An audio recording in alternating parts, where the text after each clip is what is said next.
Welcome back to our next session. We are privileged to have Dr. Vasudev Siruguri with us today. Dr. Vasudev is the Center Director, UGC DAE's Consortium for Scientific Research, Mumbai Center. He is a well-known scientist. Dr. Vasudev Siruguri is known for his contributions in the field of magnetism and neutron diffraction. He has been working, doing his research for over 30 years and has over 150 papers in international journals to his credit. Dr. Siruguri obtained his PhD from the University of Hyderabad, and then he worked as a visiting scientist at the Basque University in Spain, after which he joined the UGC DAE Consortium for Scientific Research. This center, as you know, felicitates the use of mega research facilities of the Department of Atomic Energy by university scientists. Every year, more than 200 projects are sanctioned to university and college teachers for the use of the DAE facilities. Dr. Siruguri has a vast experience with user research projects. Hence, he is the most appropriate person to speak on managing research projects. So, Dr. Siruguri, over to you. Thanks for joining us with us today. Thank you very much, Dr. Hassan. So, namaskar, adab, and a very good morning to all of you. At the outset, let me thank the organizers, that is Maulana Azad National Urdu University and the MHRDC there. And of course, Janab Najmul Hassan Saab for inviting me to give this talk at this wonderfully put together meeting. And I have seen from the program that there are already talks based on research methodologies and data processing, reduction, statistics, ethics, and plagiarism, and many other such very interesting topics, which are very useful for young researchers and also young faculty. So I thought that it would be a good idea to talk something about how to manage research projects. So that's what my talk is based on. So I'm Vasudev Siruguri from this UGC DAE Consortium for Scientific Research, Mumbai Center. This is based at the BRC campus in Mumbai. BRC means Bhabha Atomic Research Center. So that's my identity. And this is my email address for those who may be interested in coming back later to me. Well, let's get on. So my rough plan of talk would be to go through a little bit again on what are the different types of research projects in sciences, and what are the different funding agencies in India. Of course, this must have been dealt.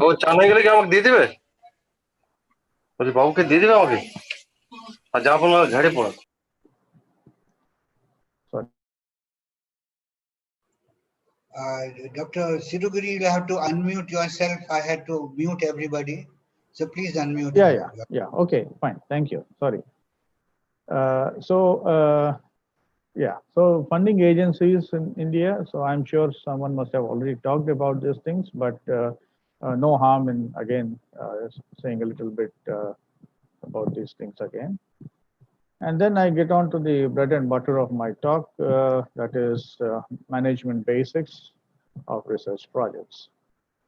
So research projects, I usually try to differentiate them into two categories.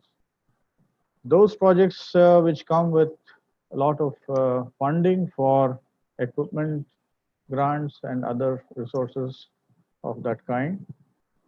And then there are different class of projects where funding is provided basically to uh, give people access to mega facilities and mega resources which are available either in the country or they could be even available abroad. Then if some time permits, I'll give a little idea about what we do at our center here at BARC Mumbai and what are the various facilities which are available for university faculty. And then I'll try to summarize my talk. Okay, so let's start. So the different types of research projects, as I said, there can be two main categories. So the first category are those which have really considerable amount of resources, either in the form of equipment grants, materials, or computation facility times, then a lot of travel, student fellowships, etc. So these projects uh, have fairly good amount of budget. They typically range from some tens of lakhs to sometimes even crores of rupees. And then we, on the other hand, we have also projects, as I said, only to access large-scale facilities like neutron scattering or synchrotron facilities or accelerator facilities, or sometimes even mega computation facilities, which require a lot of money. So these are slightly different kind of projects because there's not much of capital equipment component in these projects. It's mostly either in the form of accessibility grants or student fellowship grants. So these are the two different kinds of research projects I will be talking about. So what are the different funding agencies in India? Well, we have DST, which is the Department of Science and Technology, and the Science and Engineering Research Board. Then this is a fairly big agency which gives a variety of research grants. They have something called the core research grant, which is the basic ones. Then they have several different types of grants for startup research, young scientists, then IRHPA, etc. That is high priority areas. Then they also fund international collaborations between different countries, like the DARD is the German grant. Then IFCPAR is the Indo-French system, and then we have JSPS for Japanese funding. Then we have DBT, which is also a very one of the big daddies. They have a large number of funding programs. Then on a slightly smaller scale, we have CSIR and UGC.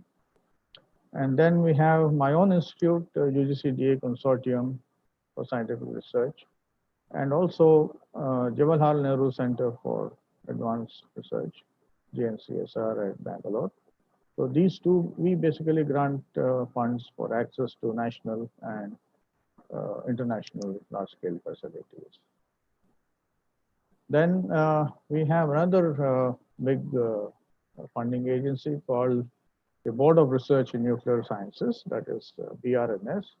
This is under the Department of Atomic Energy.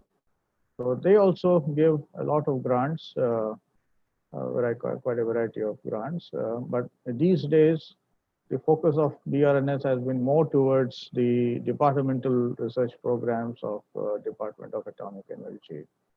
So they do keep giving out very specific calls on what are called as concept proposals.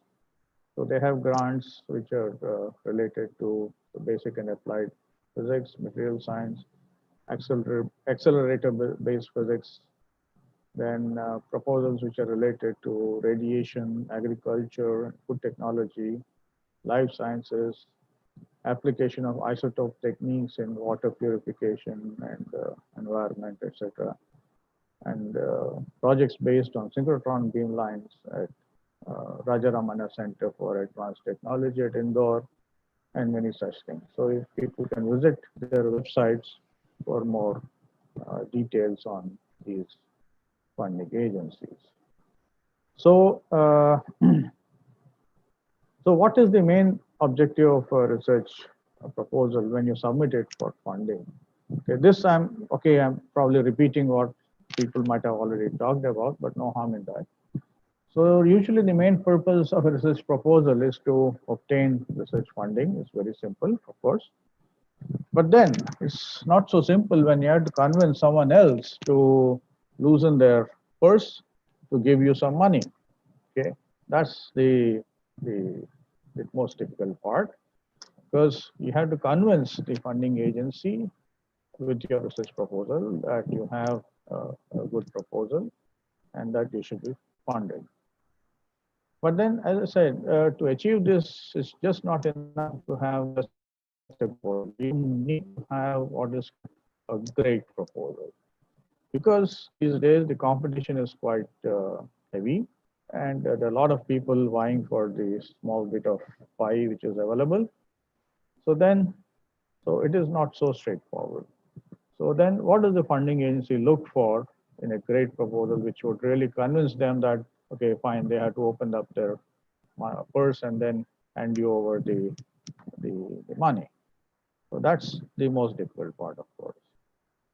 So then what does the funding agency look for? They'll try to see whether the problem you have suggested is really worth investigating, and what is the significance of your project, and what are the scientific advancements that would result from your project. What could be the various technological applications? So you're now talking about what are called the deliverables. Then whether a project is trying to focus on a very specific subject area. And then of course, this is very important for them, paisa vasool, okay? So anyone who gives money, they want to see what they're going to get out of it.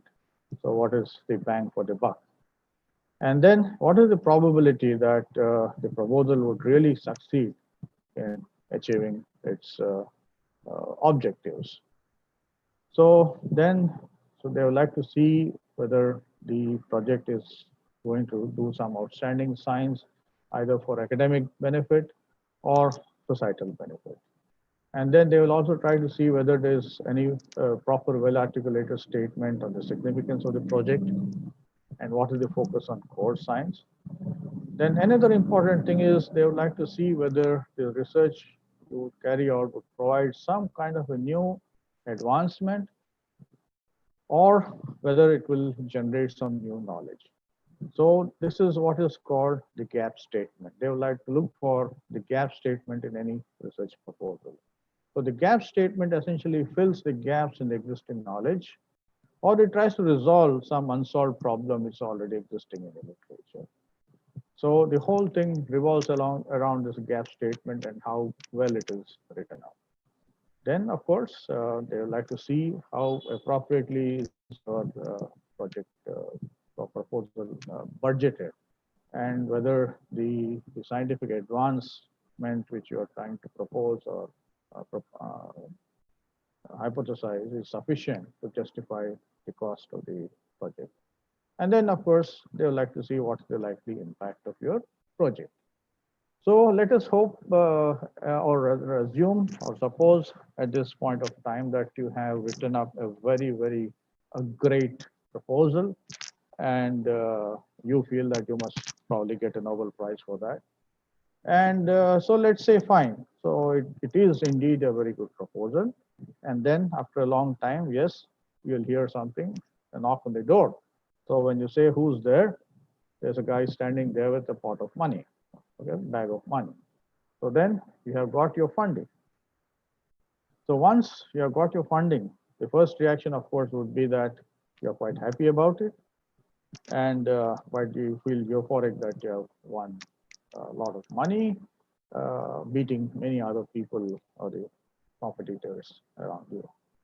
But then quite often this euphoria is not long lasting, and you'll find that when you open up the bag, sometimes it's not fully what you asked for. So the funding agencies are quite smart. Okay.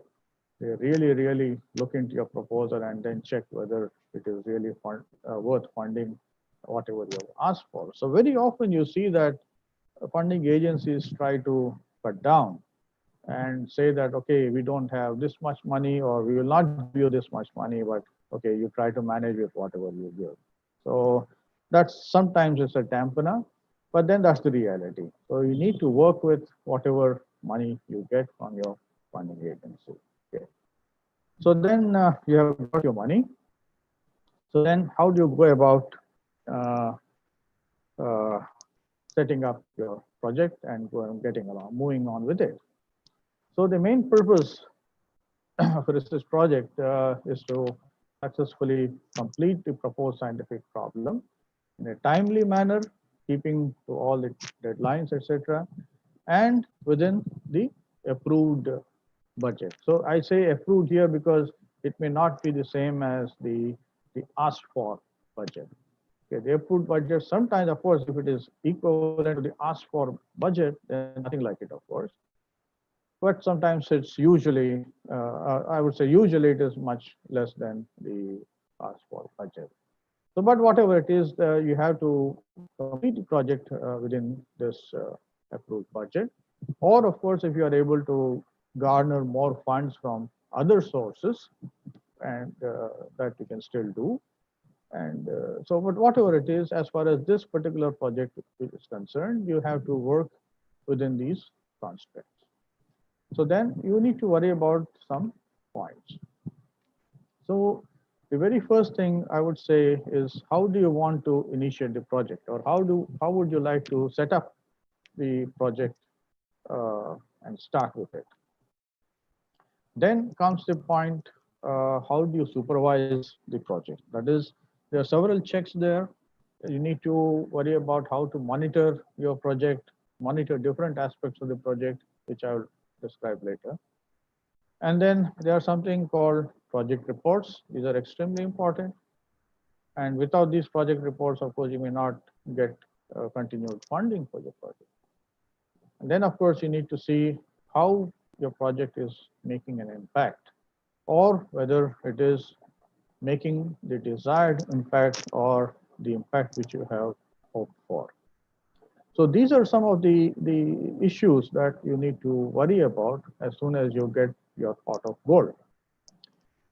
So let's start with the first one. Okay, how do you start with setting up or initiating your project? The very first thing which you need to do is to have a very clear idea about the guidelines. Now, different agencies, I mean, different funding agencies, they can have different guidelines. And it is very, very important that you need to study these guidelines very carefully, because there's a lot of fine print in between lines in these guidelines, which uh, you may sometimes miss, but so that could be fatal sometimes, okay? Fatal for the project, not for you. So it is very important that you need to study the guidelines of the funding agency, because whatever you do ahead, all will be depends on these guidelines. Then your own institute, your host institute, the institute where you work, for whom you work for, that may also have certain guidelines when an external funding agency funds your research. Sometimes even your host institute may even fund your research, of course. So in either case, the host institute also will have certain guidelines which you need to know and, of course, follow without any doubt. So when I say these guidelines, you see, typically, for example, some institute may say that, okay, suppose you want to hire a student in your project or a project staff, then they may have certain conditions on this, the salary that you give to the staff, then the tenure of the project staff. Then there are certain, I would say, undertakings which you may have to take from your project staff as determined by these guidelines. For example, usually the project staff will not have any claim on any employment, for example, in the host institute. So we have to specifically take an undertaking from the project staff that they would not lay claim for any employment at this the host institute. So this is just an example of a guideline. So there are many such guidelines. Okay, guidelines refer to finances. Guideline refers to timelines.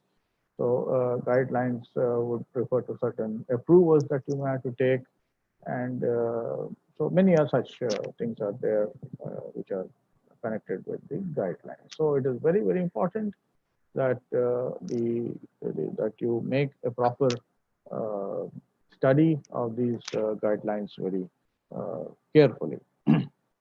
Okay, then we come to the project finances. So this managing project finances is also very important. Now you have to identify certain key people. Okay, when you talk about finances. Uh, okay, in an open meeting, I would like to ask who would be the first person you must identify as far as project finances are concerned. So this could be a question, for example, I would like to pose in a physical lecture I usually give. Without doubt, I can tell you the first person you should invite for a cup of tea in your institute is not your registrar or the vice chancellor or your own professor or your colleagues, etc. But this person happens to be probably somebody like a clerk who is actually sitting in his dingy office in the accounts department who actually deals with your money. So this guy is a very important chap, and you must, of course, make friends with him. Otherwise, you'll have a lot of issues with timely dispersal of grants for your different purposes. So the finance people in the universities or the colleges, they are quite important people, especially the guy who actually does the dispersal of the grant. See, usually when a funding agency disburses the grant, it sends it to the registrar of the institute or the financial authority of the institute. But then the registrar doesn't bother about, he doesn't care about nitty-gritties of giving the actual money to the concerned person. The person who does it, of course, is the accounts department and the clerks and the babus who are sitting there in the accounts department. So you need to worry about these people. They are very important people. So you must try to identify who are these guys. So this is the very first guy you need to know about. Then, of course, uh, not necessarily not of importance, but then, of course, I must say that even your head of department is also a very important person because without his cooperation, you may not be able to execute your projects smoothly. So, because you need to worry about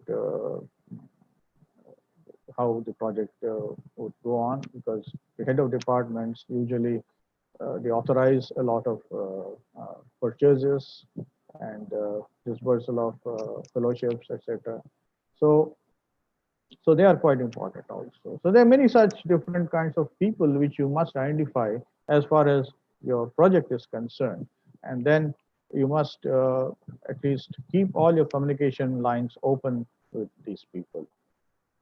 Then, of course, you need to worry about the financial system that is in place, not only at your host institute, but also with the funding agency. So very often we find that the scientists are not really good financial managers. But then this is something which you cannot avoid. You have to know about these things when you uh, work with money, manage money. So you must know what are the different financial systems in place, different accounting systems in place at your own institute or university, as well as the funding agency which is actually has funded your project. I'm sure, and you must know all these general, what are called, at least in India, the general financial rules.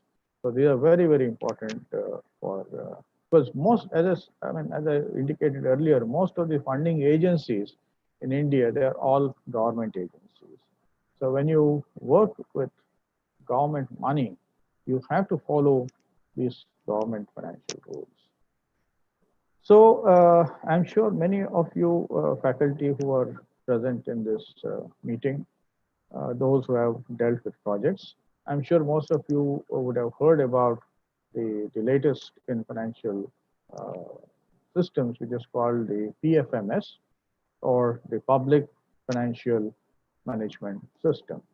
So this is a very relatively new system which has been introduced not only for academic institutes and funding agencies, but even for other government departments which are funded by other branches of the government. So this PFMS, or the Public Financial Management System, is quite a revolutionary or novel system which takes care of what is called the direct benefit transfer. So, so, so this has its advantages, but also sometimes it is disadvantages also. Because in the earlier days, for example, when you get a first installment of grant for a project, you might find that you have not been able to spend the entire amount of the installment within the stipulated 1 year or 1 financial year. In earlier days, one could always carry over these grants for the next year and then use them a little bit later. But then in this new system, all those things are thrown out of the window. So you need to worry about how to keep time and spend the disbursed grants in the timely manner. So in case you do not spend the grants within a particular financial year, it automatically takes off these grants from your account and gives it back to the government, saying that, okay, this guy has not been able to utilize this much amount of grant, so it is not required for in this financial year, and it goes back. So that money which you thought would use later is gone. So there are many such checks and disadvantages sometimes, but it is advantages in other ways also. So what I mean to say here is that you need to worry about what the systems are. So you have to find out and then know about the systems, and then try to work according to those financial systems.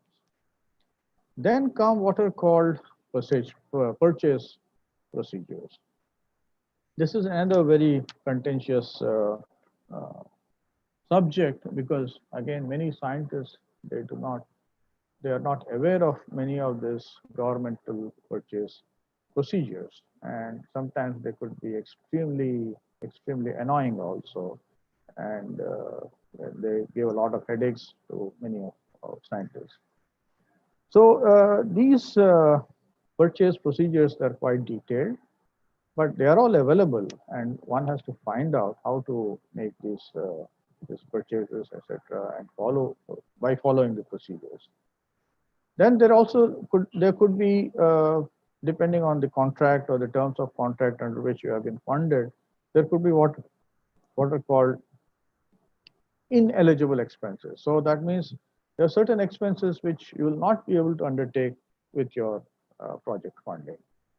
And okay, to give you a very crude example, let me tell you that probably they will tell you that the funding terms tell you that, well, you can travel by, say, economy class air, economy class air, to go from one point to another place, like attending a conference or whatever. But then you cannot obviously fly by business class. Okay, so this is an ineligible expense. So you will of course not be eligible for business class. Anyway, so this is just a very crude example, but there are many more. There could be many more serious subjects here where you will not be allowed to spend money on many such things. So they are called ineligible expenses. Then there could be certain approvals that you may have to take before you even start your project. And typically, these, for example, especially those of you who work on the area of life sciences, you very well know that there is what is called ethics board, or board of ethics, connected with the universities and state governments and the central government. So when your research involves certain ethical issues, okay, say you're working with, say, human cells, for example, or certain kind of animal research, etc. You need to work with animals. So then this ethics board comes into picture, and you must beforehand inform this ethics board that, look, I would like to carry out research under these conditions on these issues. And so you have to put up your research proposal for this to these research ethics boards for approvals. And mind you, sometimes these can take a lot of time. So you must definitely plan for these things well in advance and factor in the times required for these six approvals and into your project work plans. Then project personnel appointments. So when you like to appoint some students as project fellows or some project staff, research staff on your project to work on your project, there are certain, again, appointment guidelines which need to be followed, and they could be specific to the funding agency. Again, there also could be specific to the host institute where you're working. So you need to know about these guidelines, and then, and also again, the staff recruitment takes a fair amount of time, and you must first advertise for this particular position. Usually these positions are temporary in nature and they're coterminous with the project you're handling. So you need to advertise in the right way and then as per the guidelines of the funding institute. And then of course the appointment also has to be on basis of the guidelines of the funding institute as well as your host institution. So this also sometimes takes time. And mind you, and I'm sure those of you who have already handled projects, you also know there's a fairly high rate of attrition among project personnel. Okay, you cannot blame them, of course, because they know they are temporary staff, and if they happen to find some better opportunity elsewhere, they simply just go, and there's no way you can hold them back with you on the project. So that's the reason for the high rate of attrition here. Then the only way you can keep them back is that either you offer them some softs, like say you can either register them for a PhD. So you can always say that the project would lead them to a PhD after a few years. And so there are various other ways you can try to keep people there. But all these things you need to factor in already before you start the project. Then, of course, you must have a good project work plan. Mind you, when you had submitted your project for funding, you would have already submitted a work plan. But then when you actually get the funding, okay, this project work plan could change because there's already a lapse of time by the time you submitted your project and then got the funding. And then again, if the funding is not appropriate, what you have asked for. So you need to work around again on this project work plan and then do some fine tuning of the different project timelines and other structures in the project. So the project work plan is also an extremely important document which you must give thought and then you must definitely prepare well in advance. So, and then again, you must also worry about certain legal conditions which may be in force at your institute. And you must try to find out with your legal cell or the legal department whether there are any issues involved. Okay, then the work plan which I talked about is very important. So the work plan shows the entire sequence, okay, in which this project would be carried out. And so again, when you talk about the work plan, see, there could be different aspects. Like there could be, when you start with, there could be n number of methods which will be used to start something in your project, okay? But then these n number of methods, they will have what are called interrelationships, very specific interrelationships. And these are sequential. Okay. So one example, for example, I tell you, when you want to make some sample for your study, it could be some physical sample which you want to study, some physical characteristics of a sample. So you you start with making a sample in a certain way, and then after you make the sample, you would like to study it by using some characterization technique, whether to find out whether you have made that particular sample or not. So it may turn out that after you make that sample, it turns out that you actually not made that sample, it forms something else. So then you need to go back, okay, and then do an alternative technique or use a synthesis, alternative synthesis technique, and then again come back. So there is a certain specific interrelationship between these methods and the sequences. So all these things you need to put into your work plan. You have to worry about these things well before we start the project. So the one of the very good ways of doing this is called what is called a Gantt chart. Gantt is the name of the guy, and is almost 100-year old, 100 years old since he passed away. And but still, it is extremely relevant. What he has propounded at that time is still very, very extremely relevant even today. So one should try to use something like a Gantt chart. You can also try to use what is called a PERT chart, or a performance evaluation. भाई उस minute पे किधर आए ना Mr. Mudassir Bhatt, do you mind muting yourself? Yeah, thank you. So you can use a Gantt chart. Okay. So how does a Gantt chart look like? So this is a typical example of a Gantt chart spread over 3 years. This is a timeline. And these are the different activities which you would like to carry out. For example, you start with what is called typically what is called a literature review. Then you start ordering some materials for your research. And then you start doing some experiments.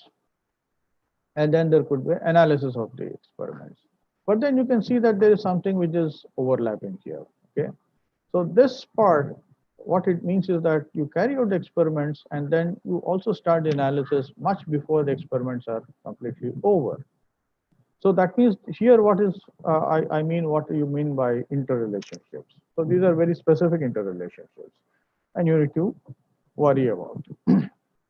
So this is something which overlaps, and then enables you to do iterative cross-check on your project or in your experiments and samples. So this is one such example of a PERT chart, and then of course it proceeds like that, and finally it ends up with writing of the final project report. So another such chart is given here. It's a more detailed Gantt chart. So again, it's spreading over 3 years. You can see that there are different categories. Project start, which of course is a milestone here. And then you have something called field work and design, and then return the samples, and also you start analysis at the same time, And you see here, it starts much earlier than your field work. That means you already have some reference samples which you start working on, and then that overlaps with this particular region. And then you can see going ahead software creation. So then after you finish your experiments, and then for analysis you may have to write some specific software. At least, of course, when I did my PhD and my research work, and even quite well into my professional career, I used to develop my own programs to analyze my software. And so you need to worry about these things sometimes. Mostly, of course, these days, a lot of software available already. You may not really end up doing software creation, but nothing harm. If you're able to do it, you can do your own software creation. And then, of course, simulation of results. And then you can see there's a milestone here, which is like called presentation of conferences. So this Gantt chart actually gives you the entire timeline of the project at a glance. And finally, of course, the project ends over there. And then you can see there's some, I would say, some invisible lines here. What are these invisible lines? You can see that there's something going like this, like this, like this, like this, like this, like this, like this, and then another one which goes like that, like that, like that, and like that. This line, I would call it as the critical path. So this invisible line, you can in fact draw it out on your own charts, is what I would say call the critical path. So these are the points, the connecting points where the project goes through its critical points. So sometimes you find that you will not be able to meet these critical points. So you probably need to factor in this issue and then go back again and then work around this critical paths. So these are what are called Gantt charts. You can also, as I said, do the same with what are called PERT charts. Fine. So then you have made your work plan and then you have built them into your all these issues into the work plan, and you're fairly well set. So now you're fairly well set and you start your project. So when you start your project, as I said, you need to identify these critical paths in the project timeline. And then depending on how these critical paths have been crossed, you have to keep updating and adjust your project work plan. So this is again something which an experienced project investigator or a principal investigator would do it very automatically. But for a first time principal investigators, this sometimes becomes a problem or an issue because they are not aware of these kind of things. But it is very important here that you have to keep updating yourself, updating the project timelines. And in case there are some issues, again, you have to keep checking because you see, the time given to you is fixed. Your start date and end date is already determined. So you start on a particular day, end on a particular day. So your time is limited. So whatever arrangements you can do is between these 2 days and then move around certain points in your work plan. So you have to keep updating and then adjusting your work plan as per the progress of the project. Then, of course, you must be quite realistic about the project successes. So it's not always, very rarely that you'll find that the projects result in 100% success all the time. And so very often you have to make compromises. You have to know when you have to make compromise, you have to know how to get around these issues. And then also very typically you face project delays. So project delays, they come about through different ways. Okay, it could be through project personnel. Suddenly your student leaves midway, so you have to recruit a new person and train him again how to handle your project. Or you have ordered some equipment or you purchase put some orders for purchase, but then you assume that say the equipment should land up in about say 3 months time or 6 months time, but it never turns up. So something has happened and it takes more than 6 months or it may take even 1 year. But then what do? I mean, you have already factored in that the instrument lands up in 3 months, but then it has not come. And so what do? So then you have to again do feedback loop and then find out when the instrument can come, and then accordingly change your work plans. So you have to be realistic about these things. Very rarely, as I said, it happens that everything goes around as you have thought of and smoothly, etc. So whenever such thing happens, it's very important that you immediately retreat and then you find that a particular approach is not giving you results, it's unproductive, a particular way of making a sample is not working out, or a particular way of analysis is not working out, you just stop it and then go back again, go through the whole thing, see, work out what could be an alternative approach, and then again come with an alternative approach, and then start again with alternative approach. So what all this means is that this timeline management is not a static thing which you find in a Gantt chart, as I shown you earlier. So this is a very, very dynamic process. And as I said, you have to keep changing your various bars in the Gantt charts. So timeline management is always a dynamic uh, property rather than a static property. Then monitoring of finances. This is another very important thing. So your financial situation of the project should always be perfect and sound, and it must be sustainable. What do you mean by saying it must be sustainable? See, obviously, when you get money of about say 5 lakh rupees for a particular to buy a particular instrument which you wanted, obviously you cannot wish for the same instrument if the same instrument costs say 8 lakhs. So you don't have those extra 3 lakhs right now. Okay, so you cannot overspend from your project. So you have to sustain yourself. If you overspend, then your project will burn out before the end of the time itself. So you must do a sustainable expenditure. Okay. So the situation, as I said, the financial management must be sound and sustainable.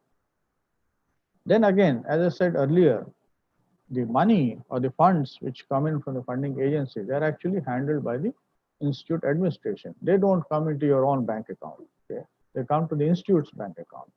So you have to worry about how the money is being managed by the institute also. So, for example, a big institute will have several grants coming in from several different funding agencies. So, that is why I said the guy sitting in the accounts department, the clerk there, is a very, very important person. So he handles all these projects and all this money which comes in, and he is the guy who again redirects the funds to the right people. So you must know what are the accounting systems which are followed by your own institute. It's very important to know that, because otherwise you'll end up frustrated because you expect the money should come, it doesn't come because you have not done certain procedure which you are supposed to do. It could be a bureaucratic procedure which you are supposed to do. So it is very important that you know how the money is handled by your institution, the host institution, and your accounts department. So you must find out and keep track of your own part of the funds. Then, as I said, you must respect fund utilization deadlines. So what does this mean? So this has now become very important in light of this PFMS, the Public Financial Management System.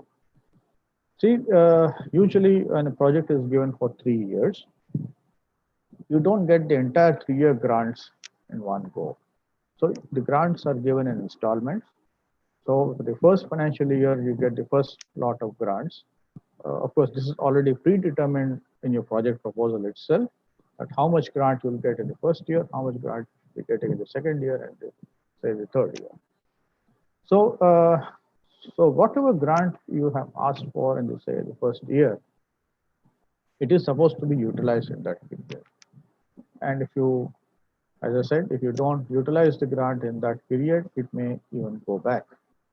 Of course, then to get it back, you again have to fight for it. You have to give justifications. If their justifications are, if it is well justified, only then the funding agency may agree that, okay, we'll give you the grant back.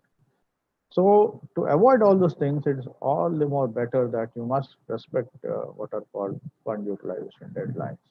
So if you're, say, supposed to recruit somebody in this period, you must do it. You're supposed to procure certain items which are required under the projects, you must do that procurement within this time period. So you must try to somehow respect these fund utilization deadlines. Because this is something which I also face when when my institute grants funds for projects for different university people. Okay, when we grant say, some money for utilization into chemicals and contingency, so they may find that they have not utilized that particular grant fully. So they utilize only about say 75% of the grant. So that means 25% of the money is still lying over there at the end of the financial year. So what you do in the second year, you don't get 100% of the money. In the second year, we deduct that 25% of the money which is already lying with you, and then give you only the 75% of whatever is supposed to be given in the second year. So this is what will actually happen. Then there are what are called predictable and unpredictable costs. Okay, so what are predictable are what you have already thought of in the beginning, and you have assumed that, say, for example, you want to buy some equipment from abroad. Say it costs about $100. Just an example. It costs $100. So when you started off in the beginning of the year, $100 would mean, say, 75,000, 7,500 rupees, 75 rupees per dollar. But then in the middle of the year, you find that because of inflation and various other things, the rupee has fallen against the dollar. Then what was, say, available at 7,500 rupees at the beginning, probably now because of the dollar rupee rate, it goes up, and you may have to end up spending, say, 10,000 rupees for the same $100. So this is what is called an unpredictable cost. So usually the trick which people employ to avoid this unpredictable cost is that beforehand they try to factor in the foreign exchange imbalances which may occur in the country. And then usually it's upward. That means usually it is taken for granted that the rupee depreciates against, say, a dollar. And then you try to factor in by certain percentage and increase the cost of the equipment at the beginning itself. But of course, it doesn't always work, and sometimes there could be catastrophic happenings in this regard. Okay, so that is what I meant by saying predictable and unpredictable costs. Then, of course, you must have a regular review of expenditure all the time. That means, as I said, to keep these managing all your costs and funds properly, you must try to have a regular review of the expenditure, say every 3 months or every 6 months. And this is for your own sake, okay? You do, of course, have a review of the expenditure at the end of the year, where your accounts department comes into picture. And that's a more formal way of doing it. But then you, on your own, you can have your own system of expenditure review, say every 3 months or every 6 months, so that it will help you to keep a check on how the project expenses are going on. And in all these situations, it is good always to keep your communication lines with everyone open all the time. So what do you mean by this? First, you have to worry about communicating with your accounts clerk, for example.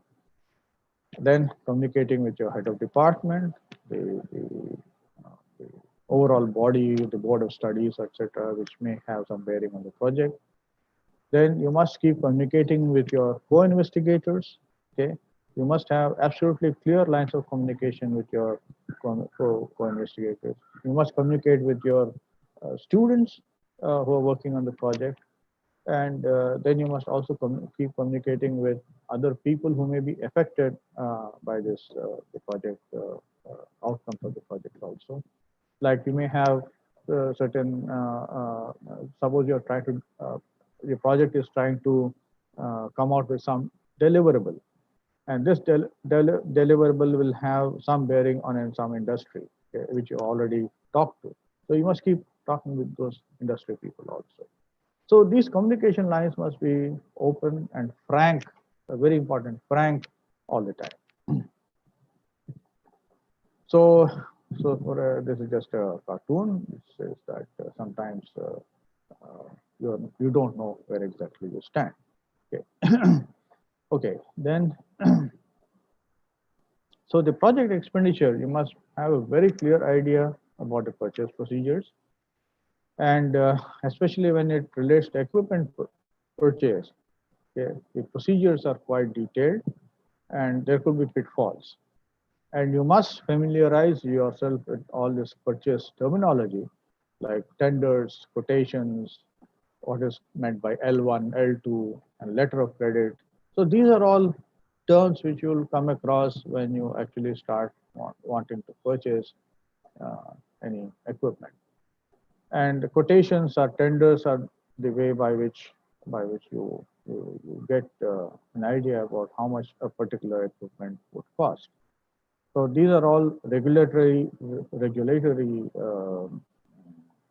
methods by which it is seen to it that there is no corruption which occurs and the money which has been granted to you is actually spent for what is meant for. So, the standards and quotations when you ask for people quote for a particular item, say you want to buy a computer.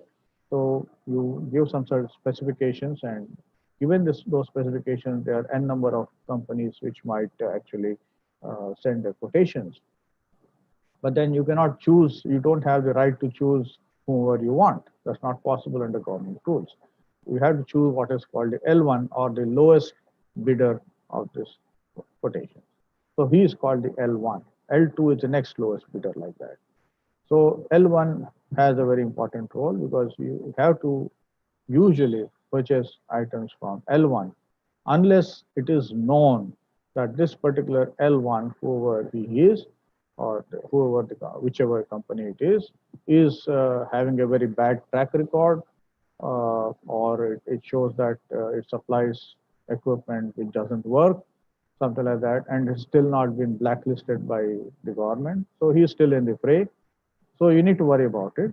And then if unfortunately it so happens that you end up with such a company, then you have to again put into action certain procedures which will allow you to avoid this L1 and then go on to the next guy, which is called L2. So this is all the things which you need to be aware of when you actually start purchasing some equipment or any other such items. You see, usually these issues people in the universities face. For very big organizations, very big government organizations, usually there is what is called a purchase cell or a purchase department, which takes care of all these issues for you. So you just have to just put one indent or whatever it's called, or a demand for a particular equipment with some specifications to the purchase cell, and they do all this process for you, and at the end you'll get your product. But then that system is, of course, it has its own advantages and disadvantages, which we'll not go into because I believe I'm talking to mostly people from universities. So in university, if you're from university, you have to worry about these things yourself.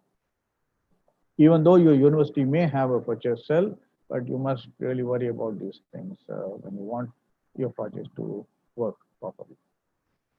Then, as I said, project staff. So that also is a sizable component of your project expenditure. So you must familiarize yourself with the recruitment procedures. And as I said, each funding agency may have their own guidelines regarding even recruitment procedures. So you're not allowed to take whomever you wish, but you have to follow a certain procedure. And of course, if the person whom you wish falls in that category, it's well and good. Then there are certain rules regarding the fellowship and salaries which are given to the project staff. Usually in project staff, they get what is called a consolidated amount of money, and with certain small perks like house rent allowance or something like that in case they are staying outside. And but you need to, as I said, contend with a high attrition rate here because these people may leave if they get some better opportunities. Then you have to factor in travel expenses, like you would like to attend conferences, then you would like to do field work for say for your project, etc. So you need to factor these also into your project expenses. Then there are certain things called overhead expenses, which not all universities have, but some big institutions like IITs, etc., they actually factor in this overhead expense, that means the host department, a host institute, they keep a small percentage of the total funding for actually doing all this service for you. That is managing this project of, say, you get some 30 lakhs or 50 lakhs. So they may like to keep some 2 lakhs or 3 lakhs to service this project.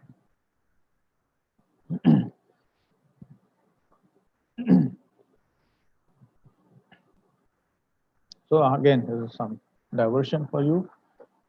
So what happens if you feel that the project doesn't work? But then, of course, you see that the result there. Sorry. Then, of course, now we come to the performance of the project.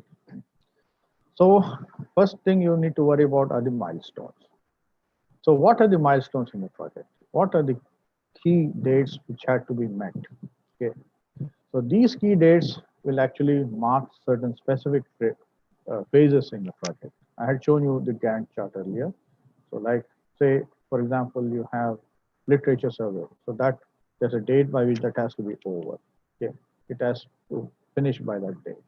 Then experiments, and then analysis, and all these things, for example, they have certain dates. So these are what are called milestones of your project. Okay. So basically, they are quite effective tools which can actually maintain the momentum with which your project is proceeding. And then, as I said, they also link to the next incoming lines of activity. Okay. So that means you do a very effective scheduling with this milestones. Then you have what are called the key performance indicators. So what are these key performance indicators? So they're just another way of assessing the progress of a project. So these performance indicators, they measure the extent to which the goals of the project are achieved, and then naturally, of course, they look outwards of the project. Okay. So then we have what are called the project deliverables. Suppose your project aims at developing a particular product for use or a particular software creation, etc. So there are certain indicators.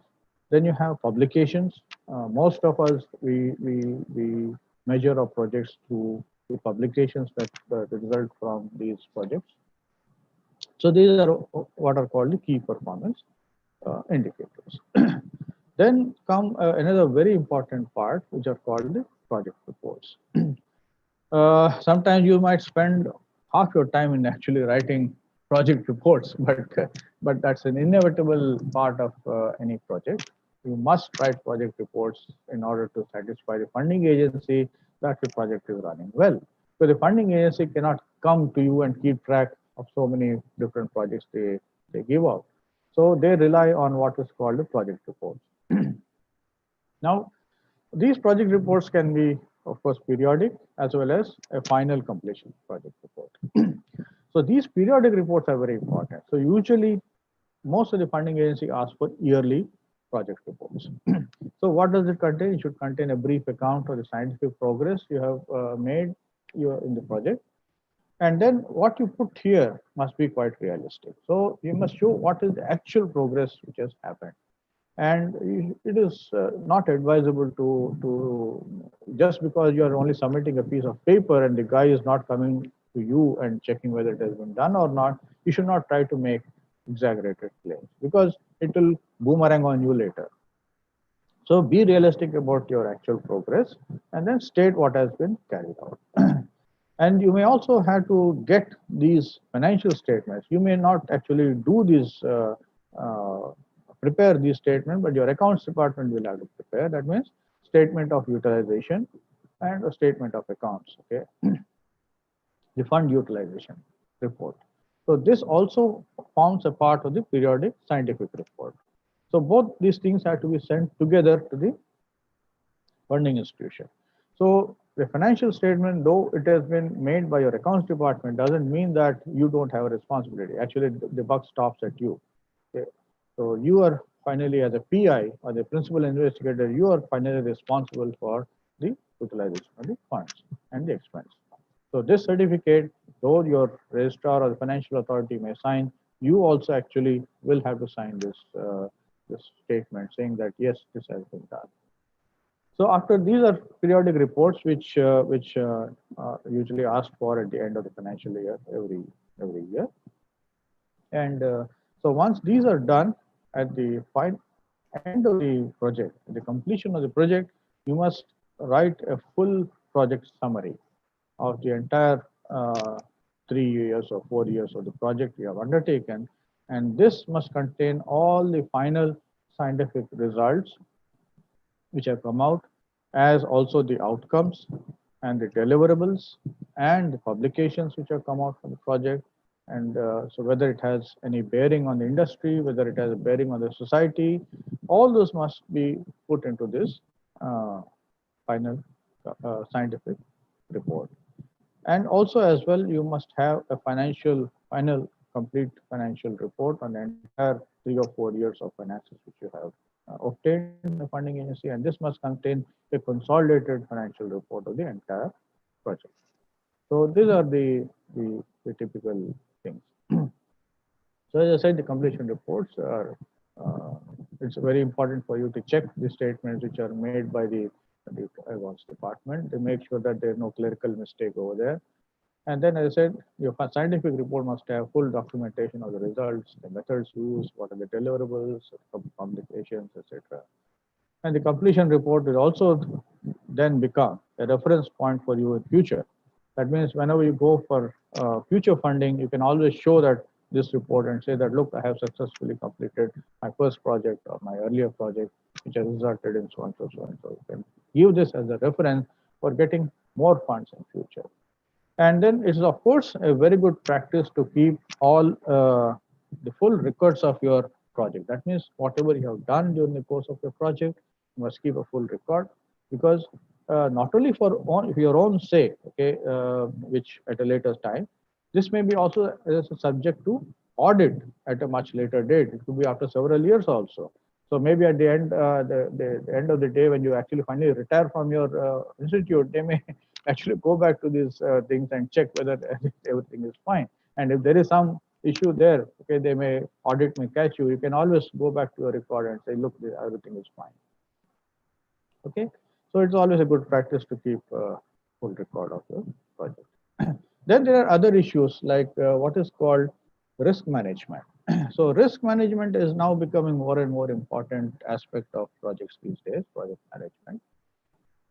Because when you start out by doing the project, it's always a good idea to have what could be the risk involved in the project. So if you can foresee significant risk and then assess them properly, okay, so that means you must assess them in terms of probability that this event may happen, this risky event may happen, and then what could be the impact of this risk event. Okay, so that means you must first assess the risk and then try to see how to mitigate this risk.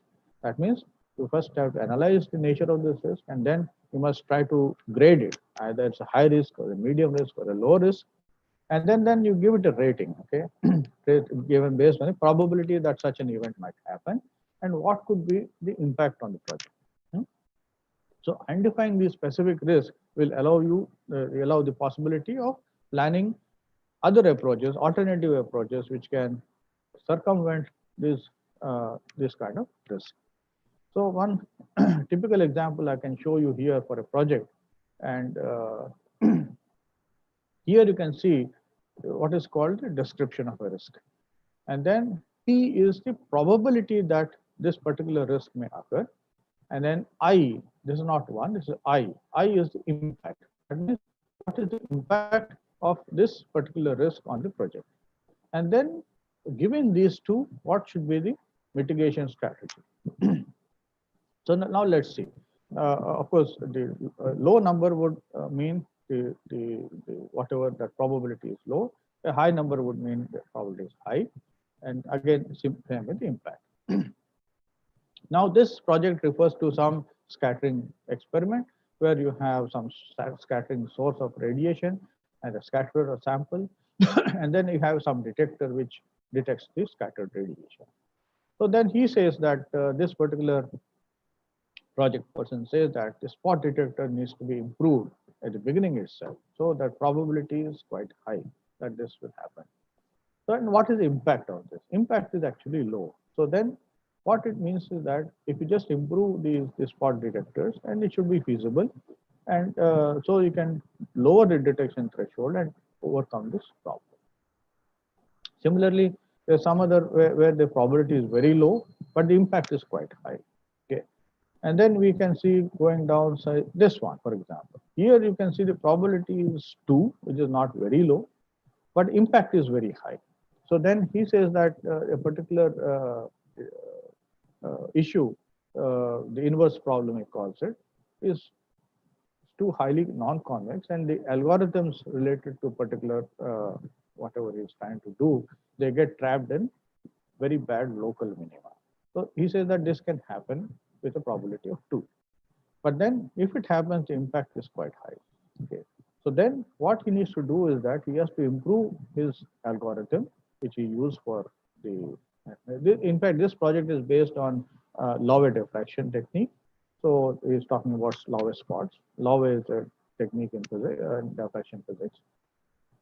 So he says that we have to improve this algorithm so that you can actually combine the existing simulation approach and refine the estimation, okay, with the problem, and then do an iteration. So there's a mitigation strategy which has been laid out. So like this, you have to do this risk management in a very appropriate manner. Then we have certain other things which I'll not go into because I think the other speakers who are talking about these things, which are called intellectual property issues. These are the outcomes of any project. These are typically they come. And then patent rights. See, whenever if you find that the project is creating new knowledge, okay, or a new product, and this could have a potential value in the marketplace.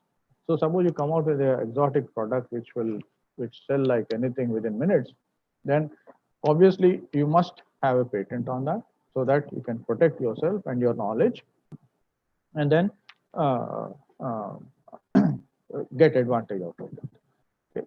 Because as I said, the way you can get the advantages, you can exploit them through what are called patents. If you file a patent on your product, then nobody else will be able to take advantage of your product.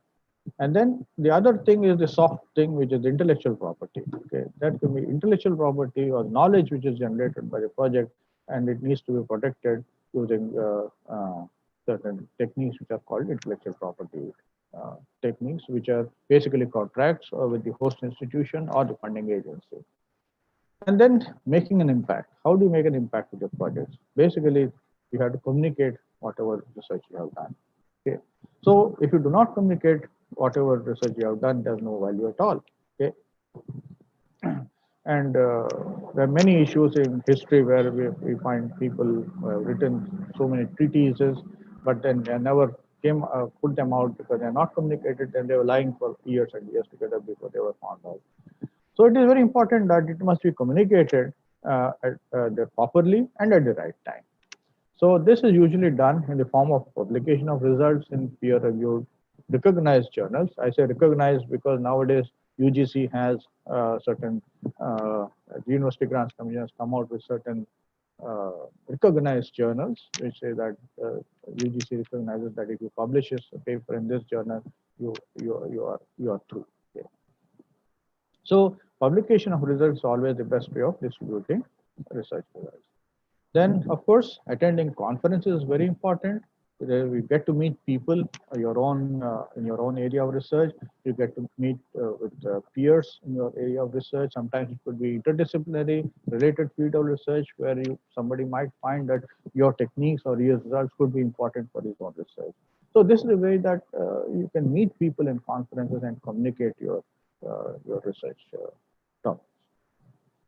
Okay. So that's the end of the first part. So I'll just briefly, very quickly go through the facilities which are available at my own institute. I would like to say something about my institute. And this UGCDA, UGC stands for University Grants Commission, and DA is Department of Atomic Energy for scientific research. So Consortium of Scientific Research is one of the few inter-university consortia of the University Grants Commission. They are sort of something like the Navaratnas of government, public sector Navaratnas. So we are we claim that we are Navaratnas of physics. Okay. No harm in that. So the UCDA Consortium for Scientific Research basically aims to promote and to encourage and support research using what are called the mega facilities of the Department of Atomic Energy among different universities and research institutes across the country. So what do? We basically facilitate access to all these mega facilities. The first one are the neutron beam research facilities at Dhruva reactor at Baba Atomic Research Center, Mumbai. Then we have what is called the Indus synchrotron. Synchrotron is a high source of X radiation at Rajaramana Center for Advanced Technology, Indore.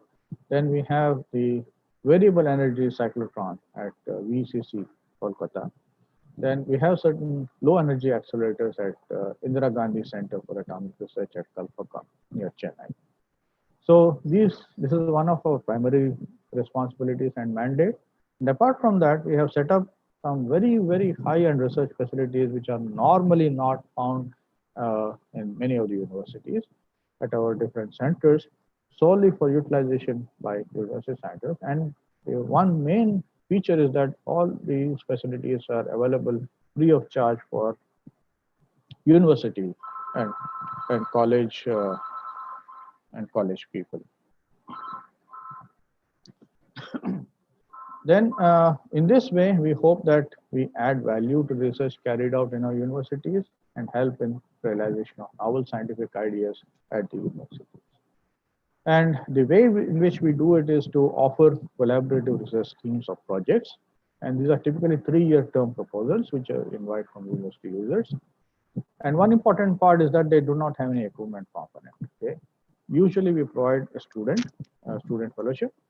And then we also give some minor amount for contingencies and chemicals, nothing major about it. Okay.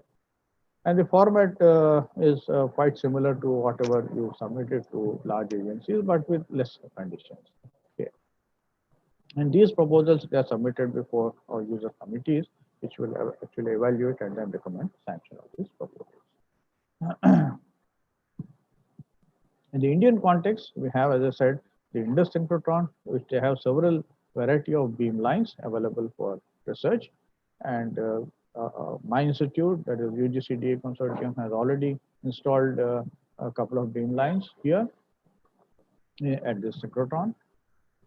And then we also have this Dhruva reactor at Baba Atomic Research Center, where we have the Dhruva reactor, which is a strong source of neutrons, which are also very interesting probes for condensed matter research.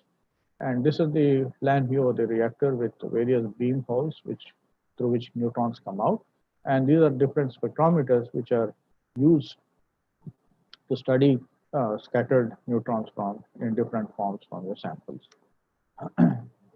So this is a view of the neutron beam facility at BRC. This is through a reactor. And we have several of these neutron spectrometers around this reactor. And our institute, UGCDA Consortium, has actually contributed in the form of a high-resolution powder diffractometer with some special sample environment at this reactor. And this is already now available for university users since several years. And we also have facilities for what is called neutron activation analysis. So this is a view of the neutron powder diffractometer, which has been set up by us. And why do you use neutrons? Because that compared to X-rays, neutrons don't have charge, so they can penetrate deep into bulk. Then we have the wavelength of neutron radiation, or what are called thermal neutrons. They are comparable to interatomic distances, so they can probe the structure of materials. And the energies of the neutrons are comparable to the atomic vibrations, so you can actually probe the lattice dynamics in materials. Then they have what is called random scattering amplitude across periodic table, unlike X-rays. the implications can come out in the form of locating light elements in your material in the presence of uh, uh, heavy elements, light elements in the presence of heavy elements. Then there are certain other things. The most important is what is called the magnetic moment. Neutron possesses a magnetic moment which makes it a very, very useful probe to probe magnetic materials. Okay, so magnetic materials which are very important technologically, they can be probed only by using neutrons because they have the property that they have magnetic moment. So the magnetic moment of the neutron will try to interact with the magnetic moment of the sample and then produce a scattering which gives you an idea about the magnetic structure. So this is a very rough idea about how neutrons are important. And we have other facilities at our center at Bombay. So we have a 9 Tesla physical property measurement system, which is coupled to a vibrating sample magnetometer. So it's a very useful for finding out magnetic properties. Then we have a broadband dielectric spectrometer, which can give you idea about the dielectric properties of materials in a very large frequency range from a few microhertz to 3 gigahertz. Then X-ray diffractometer is used for basic characterization of material samples which you have made. Then we have some sample preparation techniques like high energy ball mills or sample furnaces to prepare samples. And then we have another a 14 Tesla magnetic system, a 14 Tesla physical property measurement system for measurement of transport properties and many other properties of samples at very low temperatures and very high magnetic fields. So to summarize my talk, so there are certain musts when you talk about project management. So project must be properly set up at the beginning itself. Then you must be monitored carefully at all times for all aspects of the projects. That means your project timelines, your project expenses, project budgeting, staff, and many other issues. It's always good to keep a tight control on the budget and the expenditure. You must never try imagine overspending your budget at any point of time. Then the project reports must be timely and they must be complete. And it's very important because the project reports will have a lot of bearing on how you have gone through with your project. And it will also reflect on your own personality as a principal investigator. And then, as I said, risk management, you must try to take care of the various aspects of risk management and then try to mitigate the risks involved. And communicate your results, finally, in a very effective and timely manner in the form of publications or in the form of presentations at conferences and other seminars and meetings like that, and meeting other scientists in such meetings. And then finally, you must keep proper records of all the project, whatever aspects of the project you have gone through. So these projects are always important at a later stage, much well beyond the project after the project is completed. So that's it. And I just try to finish with a slide by C.V. Raman.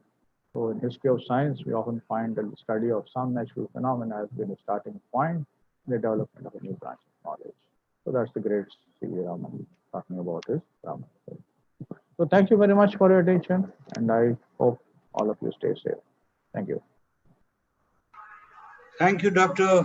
Vasudev Siruguri, for a lovely talk. Something very important which was not covered earlier, which was left for you to do, and you have done a wonderful job of talking about the funding sources and very essentially managing those projects, because that's where most people go wrong and they have problems with it. And you have covered each and every aspect of it. I thank you for that, and I open the session for questions and comments.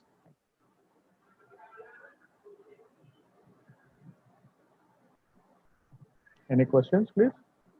They are compliments, very informative and useful session. Thank you, sir, and nice session and all that.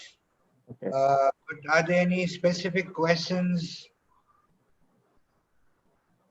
Dr. Siruguri spoke about the funding agencies and and how, if there are specific problems, if somebody has written projects and have not received responses, if you want some clarification, you can talk to him and ask him.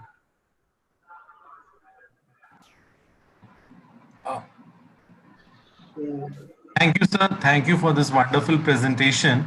I have a question. Do you mind identifying yourself, please? Yeah, I am Mohammad Ashraf Ashfaq from Jamia Hamdard. I am an assistant professor in School of Chemical and Life Sciences. And the question is, like, given this pandemic situation, how do you foresee the success of the projects which are submitted post or even during this period?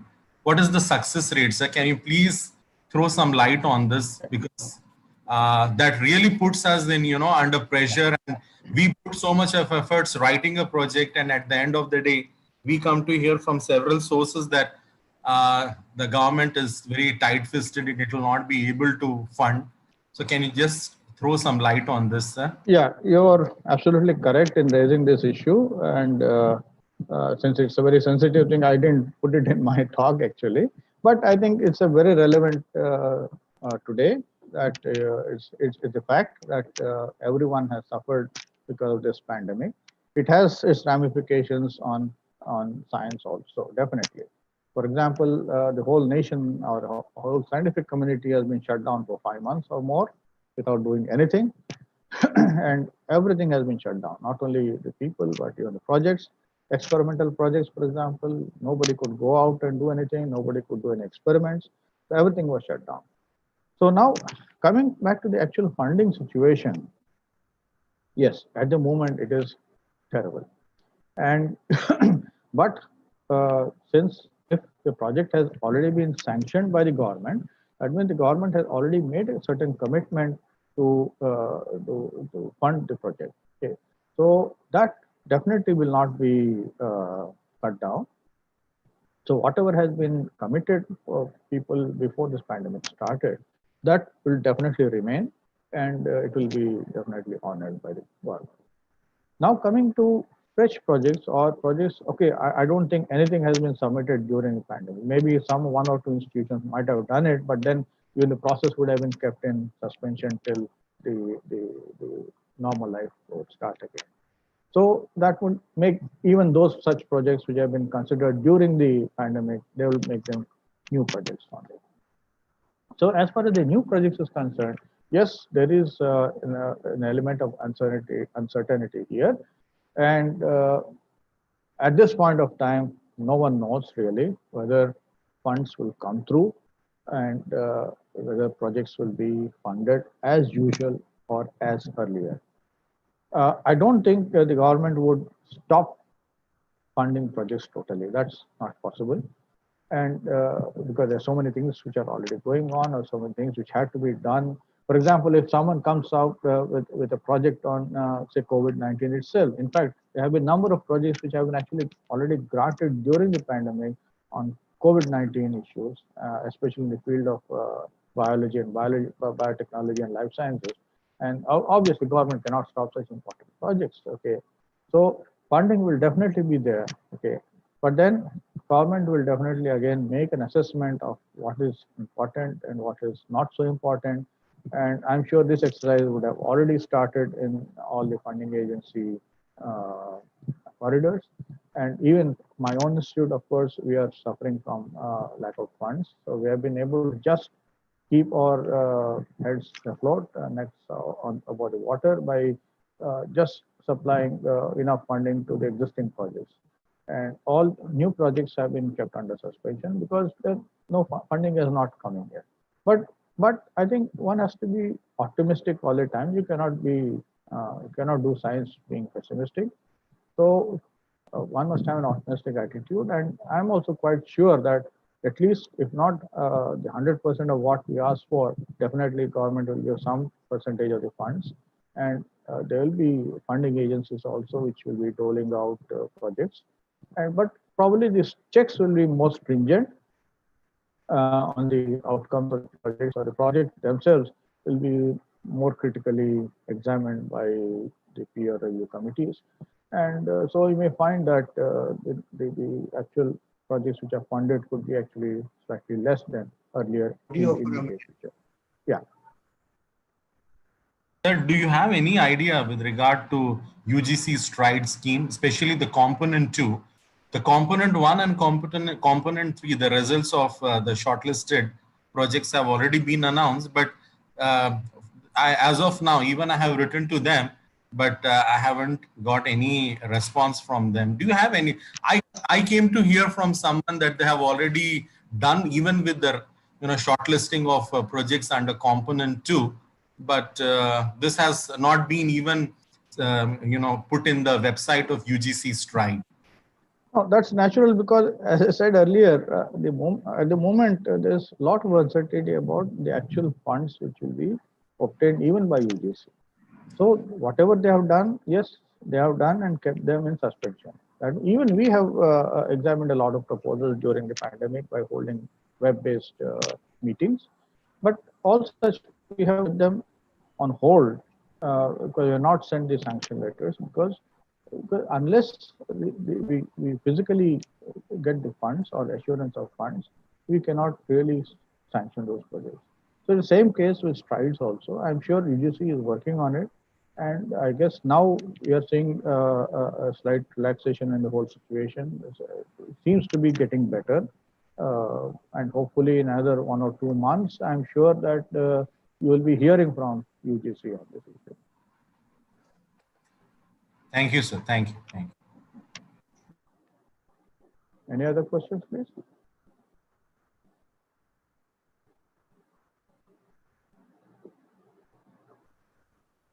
Well, I guess probably no more questions. Yes.